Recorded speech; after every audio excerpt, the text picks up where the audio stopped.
I like working with people who are hardworking and diligent and want to get better at their craft every day.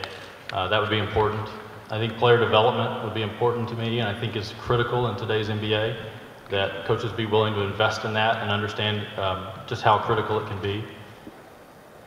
I think there have to be like a real shared philosophy about X's and O's, and we would have to talk about that a lot. We would talk about the way they handle pick and roll defense, the way they handle side pick and rolls, the way they handle end of game situations, how they think about pacing the team throughout the year. I think those kinds of questions are likely to come up as the interview process starts, and I think all of those things would be important. A big trade that didn't end in a way that people are comfortable with. And so now you really have to face yourself in the mirror every day and look at the reality of what's here and the reality of what can be. And there are no, Josh mentioned at the start, that this is a hard league. Everyone's trying to get the same thing. There are no silver bullets that make you do one thing and it makes it really easy overnight.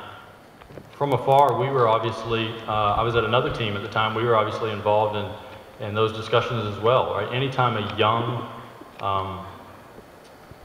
difference-making player is potentially on the market, I think it's every general manager's duty to be involved and to try to understand what the market clearing price might be and try to understand if you're the most likely partner to partner with that team to make a trade.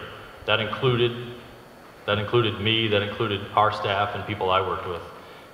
When I look at it after the fact, one of the things that I liked and one of the things that made this attractive to me even more was Josh standing up publicly and saying, that is a decision I would do again. That is very, very, very important to me.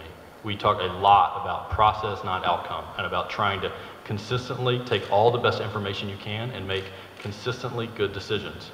And sometimes they work and sometimes they don't, and you should reevaluate them all. But the fact that he would stand up after what was considered and is fair to say was such a failure and say that that's a decision he would do again, that means a lot to someone like me.